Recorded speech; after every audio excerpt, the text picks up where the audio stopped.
Il est 23h47. La cuisine est sombre et silencieuse, sauf pour le doux clic de la porte du réfrigérateur. Tu te dis « ne le fais pas », mais ta main est déjà en train d'attraper le chocolat. Tu avais juré que cela ne se reproduirait pas, et pourtant te voilà de nouveau enfermé dans une autre bataille silencieuse contre une envie qui a surpassé toute ta volonté. Voici ce que personne ne te dit. Ton cerveau ne t'a pas trahi, il t'a obéi, parce que quand tu as chuchoté « ne mange pas le chocolat », il n'a pas entendu le « ne », il a vu le chocolat, l'a goûté, a senti sa fonte sur ta langue. Ce n'est pas de la faiblesse, c'est du câblage, ton conditionnement. Les neurosciences révèlent une vérité brutale. L'esprit ne traite pas la négation comme on le pense. Quand tu dis « je ne vais pas », le focus se place précisément sur ce que tu essaies d'éviter.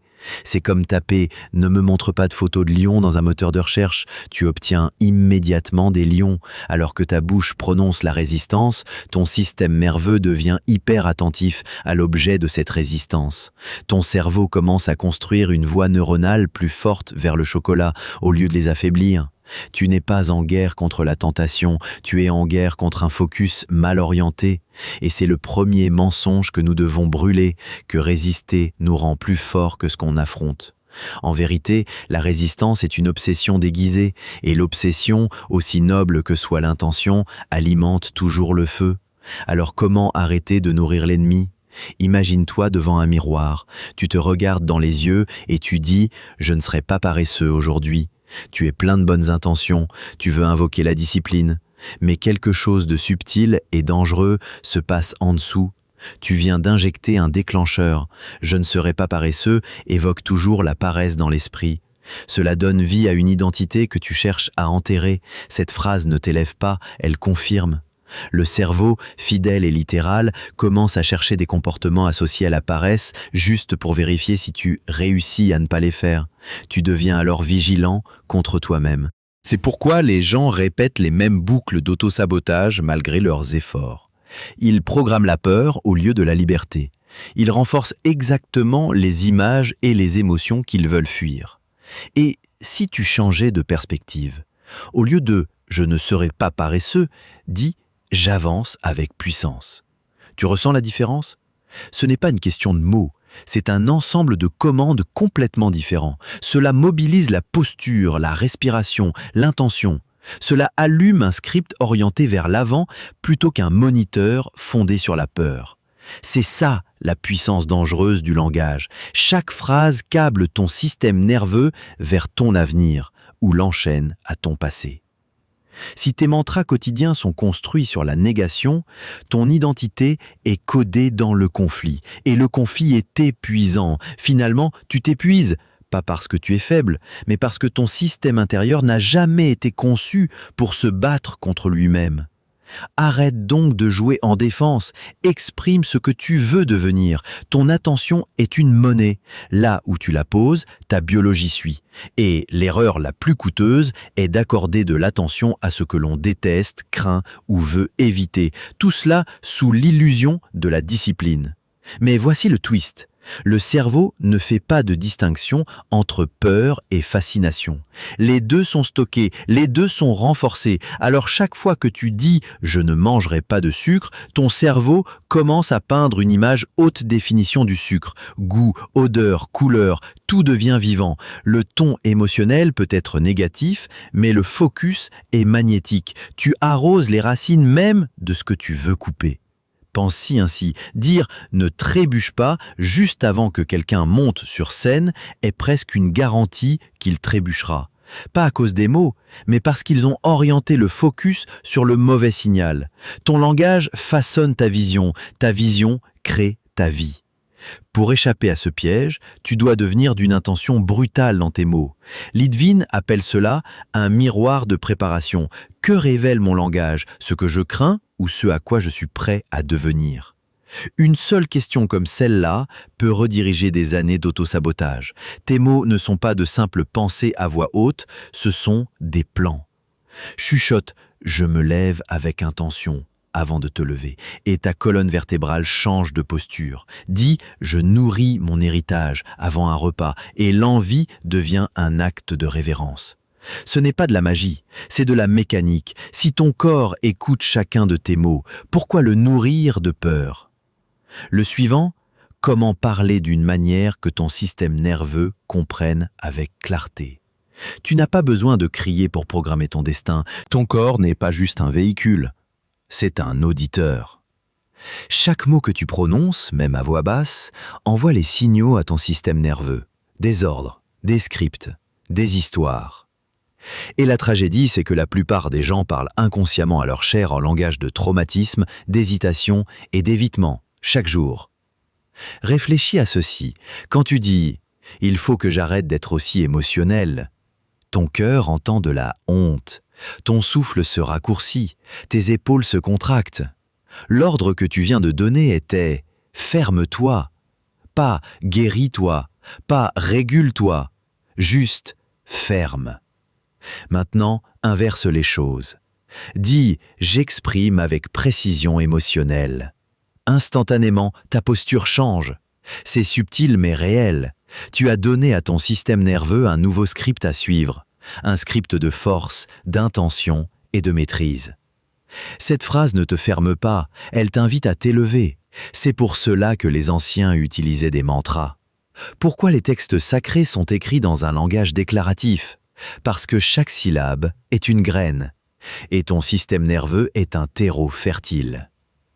Marisa Peerce a un jour murmuré « Parle comme si ton corps écoutait et était prêt à obéir. » Ce n'est pas seulement poétique, c'est pratique, parce que c'est vrai. Ton corps a besoin de clarté, pas de contradiction. Alors au lieu de te battre avec « je ne mangerai pas de chocolat », essaie de murmurer « je me nourris avec ce qui alimente mon avenir ». Cette phrase ne nie pas le chocolat, elle ne l'invite simplement pas. Elle change le récit, et ce sont les récits qui façonnent les comportements. Quelle histoire racontes-tu à ton corps aujourd'hui? La plupart des gens parlent comme si leurs habitudes étaient le problème. Mais les habitudes ne vivent pas isolées. Elles vivent à l'intérieur de l'identité. C'est pourquoi les affirmations superficielles tiennent rarement. Tu peux dire « je vais me lever tôt » 100 fois, mais si tu crois toujours être une personne du soir qui lutte pour être productive, c'est l'ancienne identité qui gagnera à chaque fois. Pourquoi? Parce que l'identité l'emporte toujours sur l'intention, à chaque fois. La reprogrammation commence avec un langage codé par l'identité. Ce n'est pas « j'essaie de mieux manger », c'est « je suis une personne qui nourrit l'excellence ». Ce n'est pas « il faut que j'arrête de sauter des séances de sport », c'est « je bouge chaque jour avec puissance ». Ce ne sont pas de simples améliorations de vocabulaire, ce sont des déclarations d'être. Et le système nerveux s'aligne sur ce qu'on est, pas sur des supplications. Pense à ton cerveau comme un GPS. Il ne comprend pas, ne m'emmène pas à l'avenue de l'autosabotage. Il a besoin d'une destination. Conduis-moi vers la rue de la vitalité. Là, il peut tracer l'itinéraire. Quand tu parles depuis ton identité plutôt que depuis ce que tu veux éviter, ton esprit s'oriente naturellement vers l'avant. Et c'est à ce moment-là que les anciens comportements commencent à disparaître. Non pas parce que tu les as combattus, mais parce qu'ils ne correspondent plus au système que tu es en train de construire. Et c'est ça, le secret que la plupart des gens n'entendent jamais. Tu ne combats pas l'ancien, tu construis le nouveau. Alors la vraie question devient, que disent tes mots sur qui tu es? Le changement ne nécessite pas un discours de motivation. Parfois, il suffit d'une phrase murmurée au bon moment. Les micro-mantras sont de petites vérités alignées à ton identité que tu dis juste avant un choix. Ce ne sont pas des slogans, ce sont des interrupteurs. Et lorsqu'ils sont prononcés avec clarté, ils alignent ton système nerveux instantanément. Avant de manger, je nourris mon héritage. Avant une séance de sport, je bouge avec intention. Avant une conversation difficile, j'exprime avec précision émotionnelle. Ces mantras ne te disent pas quoi ne pas faire, ils invoquent l'identité que tu veux incarner. Et c'est là toute la clé. Parce que quand ton identité est au premier plan, les décisions deviennent évidentes. Mais voici la règle. Ils doivent être courts, déclaratifs, chargés d'émotions. Pas de « j'essaie », pas de « j'espère », pas de « je verrai comment je me sens ». Tu ne demandes pas à ton GPS comment il se sent avant de prendre la route. Tu entres la destination et tu avances. Le génie des micro-mantras, c'est la vitesse à laquelle ils s'ancrent. Murmure-les avant l'action, au moment de la décision, et ton système nerveux commence à rechercher leur alignement. Soudain, l'ancienne boucle devient du bruit de fond. La nouvelle vibre avec puissance. Parce que tu as cessé de réagir par peur, tu agis désormais selon un plan. Quand la journée se termine, la plupart des gens s'effondrent, mentalement, émotionnellement, parfois même spirituellement. Ils défilent, ils se distraient. Ils se disent « demain je ferai mieux ». Mais une intention sans réflexion, ce n'est que du bruit. Et le bruit ne transforme pas l'identité. C'est pourquoi la reprogrammation la plus puissante ne se produit pas le matin mais le soir. Entre dans le rituel d'audit du langage, une pratique nocturne qui distingue ceux qui dérivent de ceux qui dirigent. Voici comment ça fonctionne. À la fin de ta journée, pose-toi une question avec une honnêteté impitoyable. Ai-je parlé vers l'avant aujourd'hui ou ai-je parlé avec peur? Ne te contente pas de te souvenir de ce que tu as dit. Ressens pourquoi tu l'as dit. Est-ce que tes mots commandaient ton avenir ou bien géraient-ils tes insécurités? As-tu parlé comme quelqu'un en devenir ou comme quelqu'un qui évite? Ensuite, prends une seule phrase, juste une, qui était codée par la peur. Réécris-la. Transforme-la en commande orientée vers l'avant. J'espère ne pas rater ma réunion demain devient « je mène avec clarté et ancrage ». Il faut que j'arrête de procrastiner devient « j'agis avec un focus décisif ». Ce n'est pas de la pensée positive, c'est un réalignement postural. Tu enseignes à ton système nerveux comment demain va se sentir avant même de dormir. Fais-le de façon régulière et ton cerveau commencera à précharger l'identité avant même que le réveil ne sonne. Et quand cela se produit, la résistance meurt. Tu n'as plus besoin de te convaincre de changer. Tu es déjà devenu la voix qui ordonne ce changement. Tu es toujours sous influence, celle de ta propre voix. Chaque phrase que tu prononces est un vote. Pour la version de toi qui cède ou celle qui conquiert. Et la plupart des gens votent contre eux-mêmes sans même le savoir. C'est la guerre des mots. Et ce n'est pas une métaphore, c'est neurologique.